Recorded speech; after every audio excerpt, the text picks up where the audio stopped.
Programme चर्चाएं खास देख रहे देश विदेश के सभी दर्शकों का बहुत बहुत स्वागत है।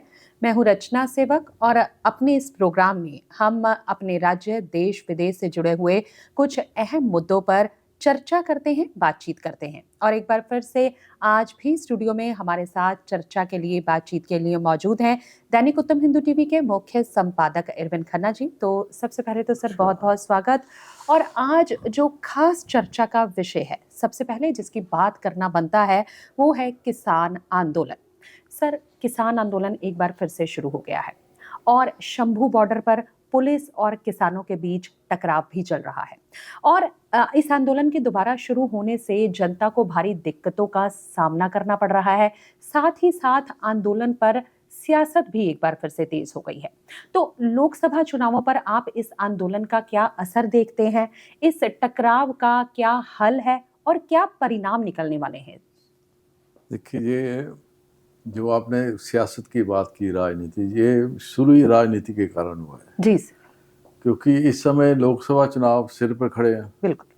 और मोदी का जो ग्राफ है एक तरफ चल रहा है, तो वो लक्ष्य विपक्षी दलों का भी है और इन किसान आंदोलन का जो एक आधार मिल गया, वो लक्ष्य तो है केंद्र सरकार। मेरा ये मानना है क्योंकि जो पिछला पहला किसान आंदोलन था ना, वो केंद्र सरकार द्वारा लाया गया 3 कृषि कानून और एमएसपी मुख्य 2 मुद्दे थे, या ऋण माफी भी बीच में था। लेकिन इस दफा जब वो मुद्दे, कृषि कानून तो उस समय रद्द हो गया, खत्म हो गए, और एमएसपी के लिए उस समय बना थी कि किसान प्रतिनिधि और सरकार के प्रतिनिधि बैठ के एक कमेटी बनेगी, जो शेष मुद्दे हैं एमएसपी लेके दूसरे सारे उस पर विचार होगा। लेकिन किसान प्रतिनिधियों के कौन से जाएंगे, इसी को लेकर सारे संगठन सहमत नहीं हो सके और वो बात वही ठंडे बस्ते में पड़ गई और 2 साल पड़ गई। किसान एकदम ये सारे नहीं, अब भी इसमें विभाजन हो गया, 2 गुट आए हैं, बाकी 3 अभी साइलेंट है। तो ये 2 गुट जो आगे आए, इनका जो लक्ष्य था कि लोकसभा के चुनाव है तो इसका लाभ लेके हम दबाव डालें। और इनकी मांग अब क्या है कि सारी फसलों पे एमएसपी दी जाए, पेंशन दी जाए, 10,000 पेंशन दी जाए, सारे ऋण माफ हो जाए, और जो पराली को लेकर जो बिजली कानून है वो सारे खत्म हो जाएगा। अब समस्या यह है कि अगर एमएसपी सारी फसलों पे होती, 22 के करीब तो सरकार दे रही है, पर कानून, अब ये बात है कानून बना, गारंटी हो जाए हमारी। अब अगर ये कानून बनता है, जो कि कभी भी नहीं बना किसी भी देश में, विश्व में नहीं है, तो उसका मतलब यह है कि 10 लाख करोड़ रुपया गारंटी के लिए चाहिए। जब कानून बन गया तो फिर तो पक्के हो गए। और जो इन्होंने ऋण माफी है, वो 21 लाख करोड़ रुपया ऑल ओवर इंडिया जो ऋण है वो चल रहे हैं। अब समस्या ये है कि अगर ये 2 चीजें आ जाएं, प्लस इनकी जो पेंशन और मान जाए, तो ये इनका करीब 40 लाख करोड़ रुपए का बजट बन जाएगा भारत का, इनकी समस्याओं को पूरी कर रहे हैं। और जबकि भारत का पूरा बजट 45 लाख करोड़ का है, तो 40 और 45 में कैसे होगा? अकेला 11 लाख करोड़ तो भारत का बजट है सुरक्षा, बुनियादी जो इंफ्रास्ट्रक्चर हम लेते हैं, चाहे सुरक्षा के, चाहे रोड है, सड़क, अस्पताल, स्कूल, ये सारे। तो ये सारा, इसका मतलब सारी अर्थव्यवस्था हमारी टूट गई, लड़खड़ा गई अगर इनकी बातें मान ली। दूसरी बात है कि जो ये कहते हैं कि WTO से बाहर आ जाओ, संगठन से बाहर, क्योंकि हमारा एक अंतर्राष्ट्रीय स्तर पर जो कृषि को लेकर, व्यापार को लेकर एक शर्तें बनी होती हैं, तो इनका है कि अगर बाहर आओगे तभी ये पूरा हो जाए। ये भी समझते हैं WTO से बाहर आ जाओ, तो ये संभव नहीं है, एक इमीडिएट तो हो नहीं सकता। अब समस्या यह है कि चुनाव, जैसे आपने कहा, सियासत की बात है, तो विपक्षी दल भी इनका समर्थन दे रहे हैं। लेकिन एक बात ध्यान देने की, 1966 में पंजाबी सूबा जब बन गया, उसमें जितने भी मुख्यमंत्री पंजाब के बने, वो किसान या ग्रामीण क्षेत्र से ही आए, और किसी ने भी एमएसपी पे कानून नहीं बनाया। एमएसपी केंद्र से स्कीम चली, पर वो लेते गए, खरीदते गए, वो कानून किसी ने बनाया, क्योंकि सबको पता था कि ये अर्थव्यवस्था को खत्म हो रहा है, क्योंकि कृषि सब्जेक्ट है प्रदेश का, तो प्रदेश बना सकता है। जो विपक्षी दल आज सपोर्ट कर रहे हैं, वो अपने अपने राज्य में बना ले, तो मना थोड़ा करते हैं कि ये सूची केंद्र में आता नहीं, कृषि राज्य की सूची में आता है। तो जो अपने अपने पहले बनाए, देखें, पेंशन दें, करें, कुछ नहीं है। जबकि इसके विपरीत केंद्र सरकार ने जो पिछले 10 सालों में 2 लाख कितने करोड़ इन्होंने जो किसान ने सम्मान निधि दी है, कृषि बजट बढ़ाया 1,25,00,000 किया, वो बढ़ाते चले गए। उस चीज का क्रेडिट देने की बजाय ये इस राजनीतिकरण आ गया, क्योंकि इनका जो एक वरिष्ठ कांग्रेस नेता डल्लेवाल, उन्होंने कहा कि मोदी का ग्राफ राम मंदिर करके बहुत बढ़ गया है, तो हमने तो उसको तोड़ना है। तो ये एक राजनीतिक बयान है। मैं समझता हूँ कि आज मोदी की जो छवि है वो अंतर्राष्ट्रीय राष्ट्रीय स्तर पर एक राष्ट्रवादी नेता के रूप में है, और दूसरे उनके हिंदुत्व के प्रति समर्थन है। तो ये विरोध एक तरह मैं समझता हूँ कि जो विपक्षी दल समर्थन भी कर रहे हैं और किसान भी निकले हैं, ये राष्ट्रवाद का और हिंदुत्व का विरोध भी है। और इनको जो आपने राजनीतिक लाभ की बात करी है लोकसभा में, मैं समझता हूँ कि पंजाब में भाजपा को या कुछ नुकसान हो सकता है, लेकिन रेस्ट ऑफ इंडिया में, शेष भारत में विपक्षी दल जो इनको समर्थन कर रहे हैं उनका होगा, क्योंकि राष्ट्रवाद के विरुद्ध कोई बात सुनने को तैयार नहीं। और दूसरी बात जो मैं केंद्र सरकार से भी कहना चाहता हूँ कि उनको ये सारे तथ्य एक डिबेट में पब्लिसिटी के हिसाब से सारे तथ्य दुनिया और देश के सामने लाने चाहिए कि हमने क्या किया, क्या कर रहे हैं, और इनकी जो मांग है अगर वो पूरी करें तो देश की अर्थव्यवस्था कहाँ पे खड़ी है। क्योंकि ये एक ऐसी बात है जो सिर्फ दबाव डालने के लिए, या पंजाबी जी कहते हैं डंडे दिए 37.5, ये किसान अपने आप को इस तरह में देखिए, किसान अपनी जगह ठीक है हो सकते हैं, पर कल को उद्योगपति भी है। उद्योगपति छोड़ दो उनकी बात, मैं कहता हूँ जो किसान वो जो गांव में एक लोहार बैठा है, वेल्डर बैठा है, ड्राइवर बैठा है, तरखान बैठा है, उसकी कौन गारंटी करता है उसको? बिल्कुल, वो इनसे अमीर थोड़ा, वो इनसे गरीब है। जो मोची का काम करता है, जूते बनाने का करता है, जो बुनकर है, जो ये अपने आप को अंधा तो होता है कि मुफ्त आप दे रहे, भगवान हमें कोई चीज देता है तो वो भगवान मानते ना, ये तो पैसे लेके देते हैं। जैसे बुनकर देता है, वेल्डर देता है, ये समाज की व्यवस्था है। सरकार ने एक व्यवस्था बनाई है अपने आप को उन्नत करने के लिए, आपको एक मंच दिया है कि आप अपना कर्म करें, आगे आए। तो जब आप ये सारे, कल को कोई रेस्टोरेंट वाला कहता है, कोई ढाबा सड़क पे बैठा है, वो कहता है जी आप तो मुझे दो, अगर बस किसी को चला, वो कहता है मुझे सवारियां नहीं आई जी, सरकार सवारियां भी दे मुझे, ये गारंटी थोड़ा होती है। सरकार ने सड़कें बना दी, स्कूल बना दिया, अस्पताल बना दिया, ये गारंटी चलाना ना। रिक्शा वाला सुबह रिक्शा कहता मेरे को सारी नहीं मिली, सरकार मुझे दे दे कुछ। तो ये चीजें सारी नकारात्मक है, इनको पॉजिटिव होकर, जैसे संवाद की अभी बात चल रही है, इस रविवार को फिर है, किसान को ये समझना चाहिए कि ये अकेला कुछ नहीं कर सकते, ये एक कड़ी का हिस्सा है। कड़ी टूटेगी तो सारी कड़ी टूटेगी, उसमें किसान भी आए। किसान देखिए 1965-66 में ये जब समस्या आई थी अनाज की, अमेरिका हमें आंखें दिखाता था, तो उस समय भाखड़ा बना हुआ था, नहरें इसी पंजाब हरियाणा उसमें थी और पश्चिम यूपी में साइड में, उसी का लाभ लेके इन्होंने पंजाब और हरियाणा को लाभ मिला और सरकार ने खरीद। बाकी शेष भारत में तो खरीदते नहीं। 6-7% एरिया है किसान है जिनको ये लाभ मिलता है, रेस्ट ऑफ इंडिया में किसी किसान को नहीं मिलता। तो ये चीज इनको समझनी चाहिए कि हम अकेले कुछ नहीं कर सकते, समाज के साथी हैं, समाज की समस्या इनको देखनी पड़ेगी।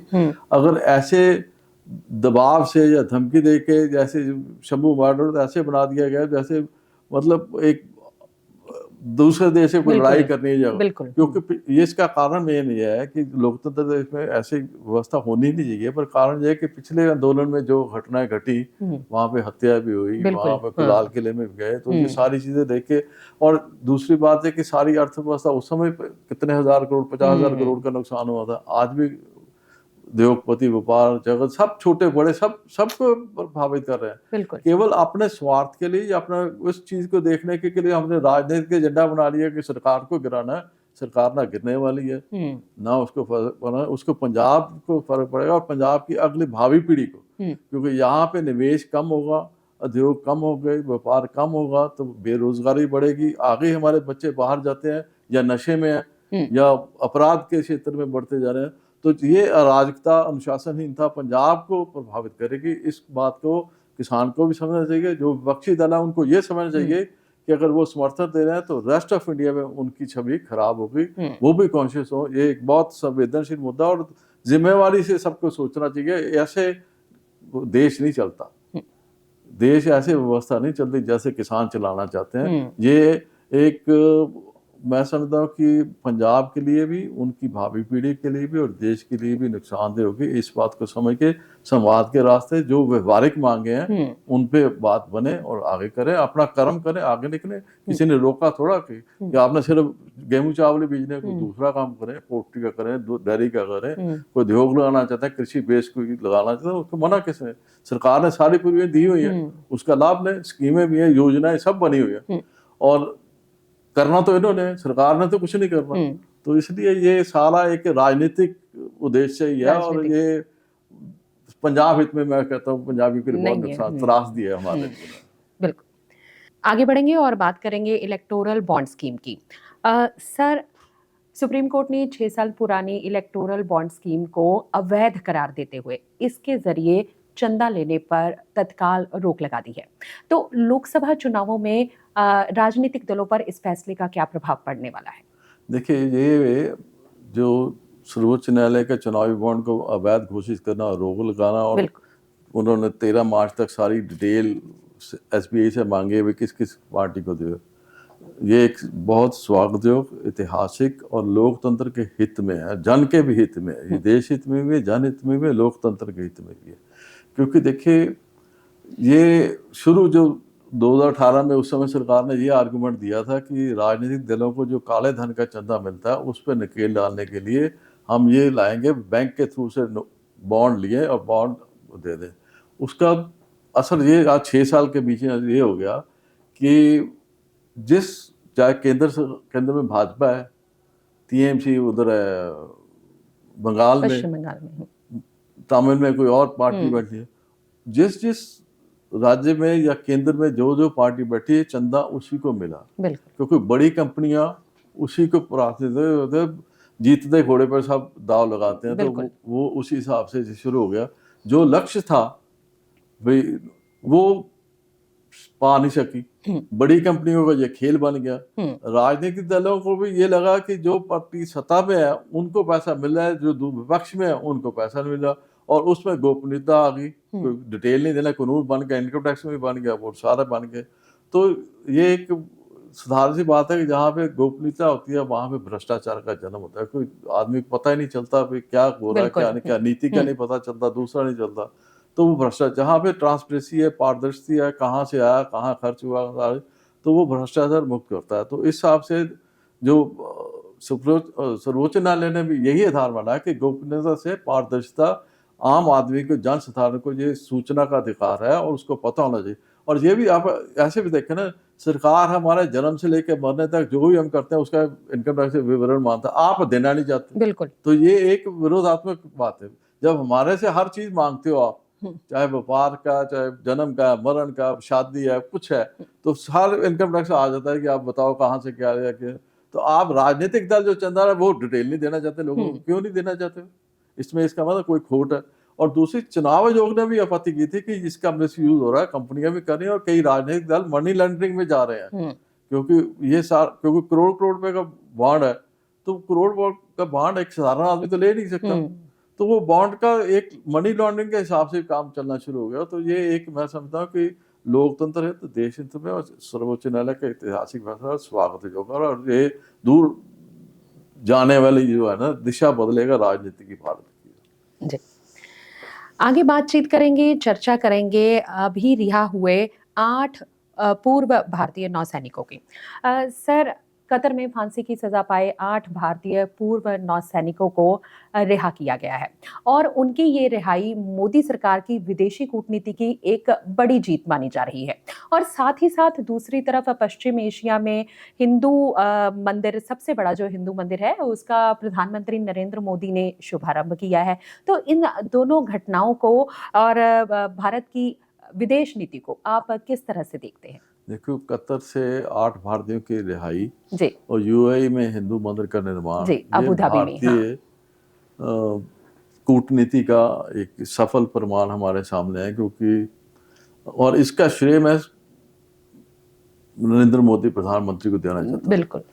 क्योंकि देखिए, अगर अतीत में जाए, 10 साल वर्ष पहले की जाए, जब प्रधानमंत्री पद पर बैठे थे मोदी, तो उस समय सबसे बड़ा जो प्रश्न ये था, विपक्ष जो आरोप लगाती थी या प्रश्न चिन्ह भी लगता था उनकी व्यक्तित्व पर, कि ये हिंदूवादी राष्ट्रवादी हैं, तो जो खाड़ी देश या इस्लामिक देश जनरल और खाड़ी देश विशेष रूप से, उनसे हमारे संबंधों में बड़ा खींचातानी होगी, क्योंकि ये चल नहीं पाएंगे उनके साथ, तो हमारा परेशानी होगी। और 10 साल बाद आज देखिए 8 पूर्व भारतीय सैनिक वापस आए, उनके परिवारों को कितनी राहत मिली। और हिंदू मंदिर का निर्माण, ये उनकी व्यक्तिगत एक सफलता, नीति और मैं समझता कूटनीति दोनों का एक। और इसका जो सबसे बड़ा कारण यह है कि जिस समय ये इन पर आरोप लग रहे थे, ये कतर और यूएई के जो राजघराने हैं, उनका इनका संबंध जब ये गुजरात के मुख्यमंत्री थे तब से चला आ रहा है। ये व्यक्तिदल भूल गए कि इनके व्यक्ति के निजी संबंध उतने अच्छे थे, उन संबंधों को ये आगे बढ़ाते गए। और जब ये प्रधानमंत्री बने तो फिर व्यापार और सांस्कृतिक जो मामले थे उनमें भी अब कतर से और यूएई से ये इनके जो गैस और कच्चे तेल का सामान इतने बड़े, इन्होंने पीछे जो गोवा में एनर्जी समिट हुई है उसमें जो फैसले किए हैं, उसमें कतर पे एक फैसला इतना 2048 तक उन्होंने कच्चे तेल लेने की बात करी है।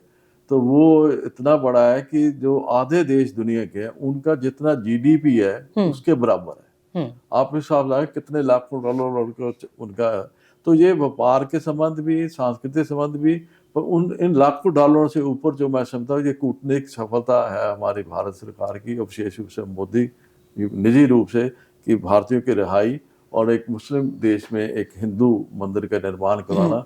तो ये एक शुभ संकेत है। हमारा भारत के बढ़ते कदम, उसकी कद, उसकी अपना एक महत्व अंतर्राष्ट्रीय स्तर होगा, उसको भी दर्शाता है सारी बात। बिल्कुल। और आज इसके बाद जो खास चर्चा का विषय है वो है भाजपा और शियद का गठबंधन। सर, एक बार फिर से लोकसभा चुनावों से पहले शियद भाजपा गठबंधन की चर्चा शुरू हो गई है और ऐसा दावा भी किया जा रहा है कि शियद भाजपा गठबंधन जल्दी ही हो भी सकता है। तो एक तरफ तो पंजाब में आप और कांग्रेस दोनों अलग अलग चुनाव लड़ने की बात कर रहे हैं और लड़ने भी जा रहे हैं कि हम लोकसभा चुनाव इकट्ठे नहीं लड़ेंगे, अलग अलग लड़ेंगे। तो इसके साथ ही दूसरी तरफ भाजपा और शियद के गठबंधन का आप पंजाब में क्या राजनीतिक भविष्य देखते हैं, क्या लगता है? हालांकि हमने पीछे भी अपने एक प्रोग्राम में इस बात की चर्चा की थी।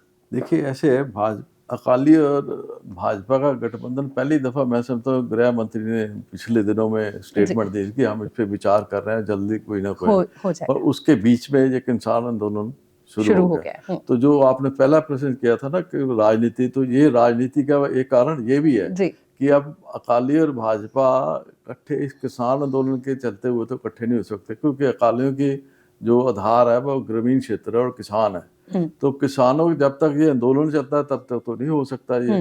लेकिन जो पंजाब के हित में ये था उस समय कि अकाली और बीजेपी, क्योंकि कृषि आंदोलन को लेके पहले 3 कानूनों को लेकर, किसान आंदोलन जो कृषि कानूनों को लेकर हुआ था उसी कारण टूटे थे। तो अब जो इकट्ठे होने जा रहे हैं तो फिर किसान आंदोलन बीच में आएगा। तो ये काम, अब जो राजनीतिक जो लाभ आने की आप बात कर रहे हैं, देखिए वो ये कांग्रेस आंतरिक धड़े में फंसी हुई है, उनके आपस में सिद्धू और बुड़िंग प्रताप बाजवा जैसा आपस में कोशिश हो रही है कि इकट्ठे चुनाव के समय लड़ लें, वो नहीं हो सके। तो अकाली और बीजेपी इकट्ठे होने की थी, तो ये किसान आंदोलन आ गया, अब ये नहीं इकट्ठे हो सकते। तो इस सारी स्थिति में जो लाभ मिलेगा वो आम आदमी पार्टी को जाएगा। पंजाब की राजनीति में जो अगले लोकसभा चुनाव में जो अभी क्या स्थिति, 10 दिन बाद क्या कुछ समझौता बन जाता है, आपस में हो जाता है, फिर ये दोबारा एकत्रित हो जाते हैं अकाली बीजेपी, क्योंकि एक तो वो अभी नहीं कह सकते। पर ऐसे जो बहुकोणीय जो है, कांग्रेस अलग, अकाली अलग, भाजपा अलग, आम आदमी पार्टी अलग, ये चारों का जो है, और उसमें जो अलग अलग जब लड़ेंगे तो जो सत्ताधारी है, क्योंकि इस समय मैं समझता हूँ कि आम आदमी पार्टी की जो बीच में नीतियाँ आई हैं, जो उन्होंने खिलाड़ियों को लेकर या मुफ्त जो बिजली देना और सड़क सुरक्षा को लेकर, मोहल्ला क्लिनिक है, ये आम जन साधारण को प्रभावित जीवन को करती हैं। तो वो एक लाभ वाली स्थिति में, अगर अकाली बीजेपी गठबंधन बन जाता तो फिर वो टक्कर वाली स्थिति बनती थी, क्योंकि फिर ग्रामीण और शहरी वो जो है ना दोनों जगह बेस बन जाता। अब इस समय क्या स्थिति है कि भाजपा अगर शहरों में डोमिनेट कर सकती है तो अकाली ग्रामीण में गांव करते में, हैं, हाँ। लेकिन एक आम आदमी पार्टी और कांग्रेस था जिनका दोनों तरफ से वोट था, पर कांग्रेस को आम आदमी पार्टी ने झटका दिया है, तो वो सत्ता में है, तो इसलिए आम आदमी पार्टी का बेस शहरों में भी है, गाँवों गांव में में भी भी है। है, हाँ। तो इसको मैं देखता हूँ कि ये लाभ वाली स्थिति में है। कल की राजनीति का पता नहीं, कल क्या स्थिति, क्या समझौता हो जाता तब, जी। नहीं होता तब, वो लगे। इस वर्तमान में मैं ये कह सकता हूँ कि आम आदमी पार्टी को पंजाब में लाभ वाली स्थिति है। जी। तो आज प्रोग्राम चर्चाएं खास में बस इतना ही। अगले हफ्ते फिर होगी आपसे मुलाकात। तब तक के लिए मुझे रचना को और सर को दे दीजिए इजाजत। नमस्कार। नमस्कार।